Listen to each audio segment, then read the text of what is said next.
Boyle and I'm quitting alcohol. So I'm feeling a little beat up today. My feet are covered in matte burn. My ear, I don't know what's wrong with my ear, but it's so fucking sore. I think it got bent in half when some cunt was trying to kill me, and it just feels fucked.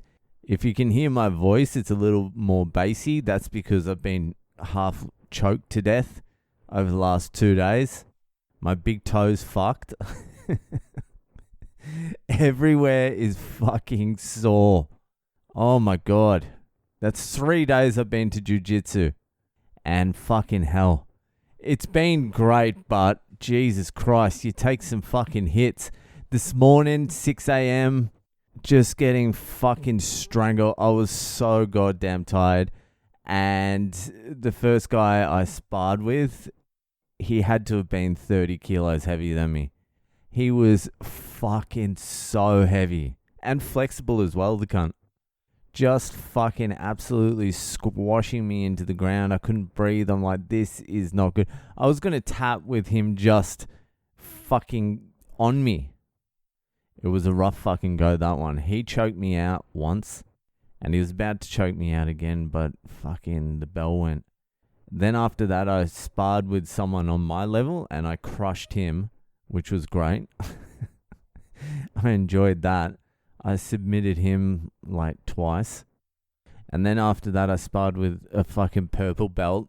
And when you spar with these like guys with belts, they just know more than you.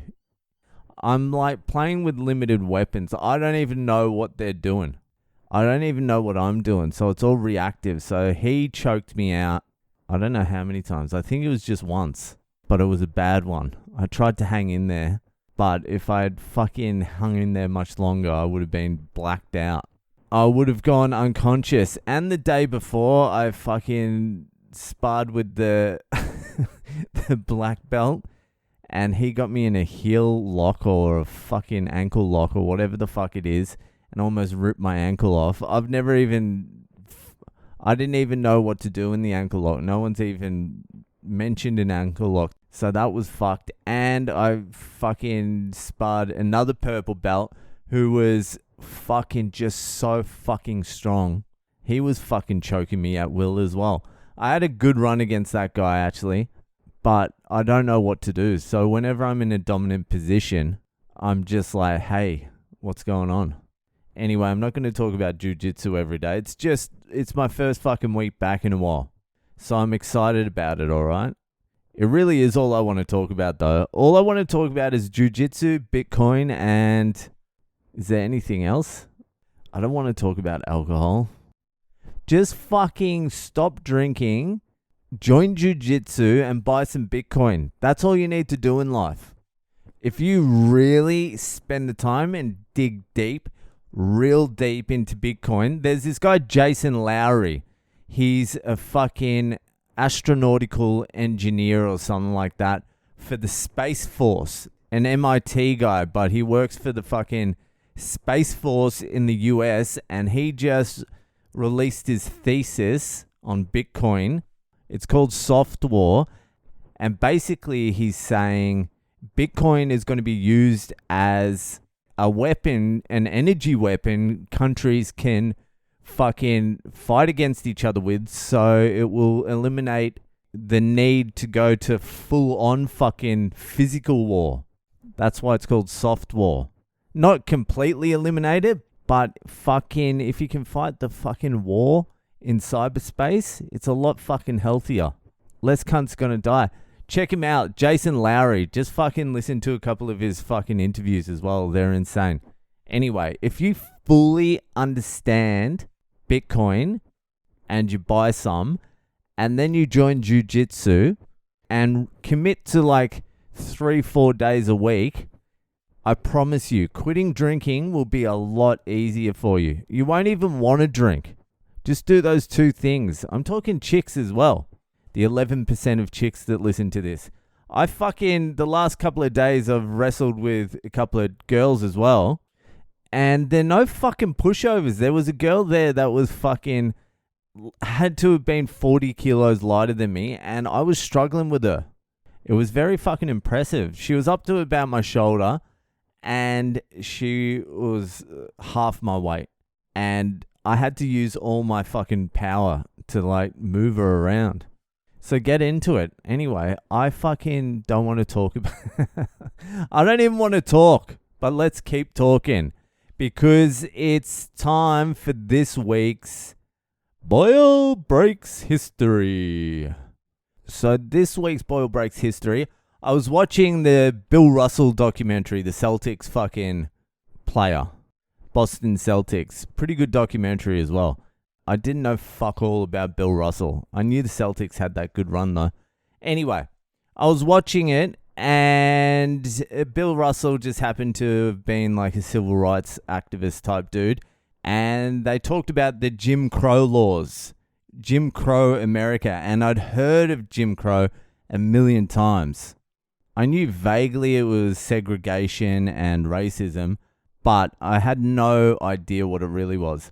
So this week's Boyle Breaks History is the Jim Crow laws.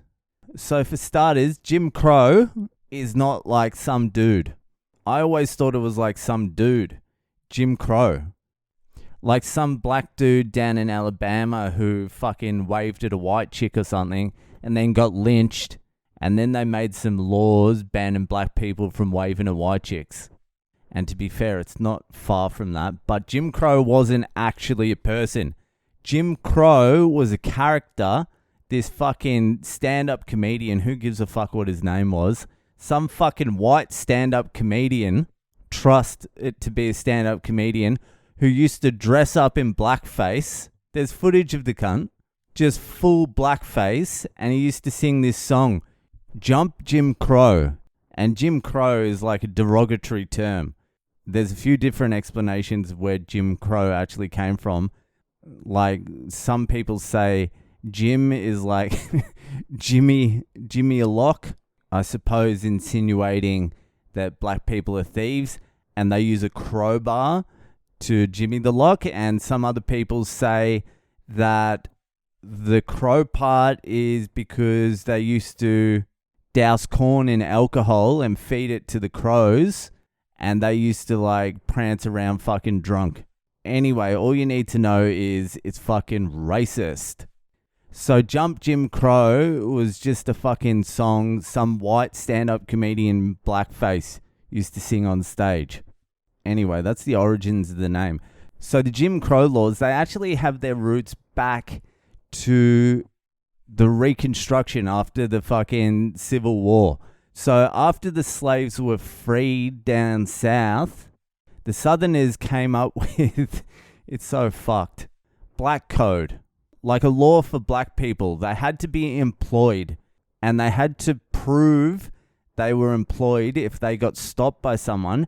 And if they couldn't prove they were employed, then they're breaking the black code laws and they would be arrested and either thrown in jail or forced to do labor for free without being paid. Does that sound familiar? Sort of sounds like slavery. So there were all these black code laws that the Southerners had after the Civil War. And then the Republicans, the Northern Republicans, came into fucking the South, basically occupied it, militarily occupied it, and started Reconstruction. I don't know what they were reconstructing. By Reconstruction, I think what they mean, they were trying to get this people down south to stop being so racist. Didn't work. That was a tough sell. So in 1877, there was some dodgy dealings between governments and shit like that. I think Woodrow Wilson or something like that. Dodgy cunt. Who cares really? But the Reconstruction crew, the military, moved out of the South and the Southerners basically took the South back over. And rapidly, racism moved back in. So it was around about then that the Jim Crow laws came in, fucking pushing like racial segregation in schools and buses, public places basically, wherever the fuck you were going. Black people couldn't shake hands with white people because that implied equality, like you're the same as us. Black people, if they were driving a car at an intersection even if they were at the front of the lights, had to let white people go through. No wonder white people fought so hard for racism. They were getting so much out of it. Never have to wait in line. Anyway, there were all these fucked up laws. They were just full racist laws. There were places for fucking white people and there were places for black people. It was separate. Like fucking apartheid. So anyway, one day this fucking guy, Plessy, I forget his full name, but he was like 1/8 black. And he went on a bus and declared that he's a black man, even though he looked white, and sat, I don't know where the fuck he sat, up the front. Somewhere he wasn't allowed. Maybe it was a white bus he wasn't allowed on. I should have... This is Boyle Breaks History. This isn't fucking Noam Chomsky fucking explain shit to you, alright? Anyway, Plessy was breaking some fucking law after he announced he was black, and then he got arrested and it went to trial. Plessy versus Ferguson. And the plan was to overturn these Jim Crow laws, these bullshit laws saying it's unconstitutional, saying black people aren't getting the same opportunities as white people. And the Supreme Court, surprise, surprise, came back and said, yes, they are. Whites and blacks are getting exactly the same opportunity. It's equal, but separate. That's what they said. That was the ruling. Yes, it's separate, but it's equal. And it obviously wasn't. So the Jim Crow laws were upheld, and then things got pretty fucked up down south.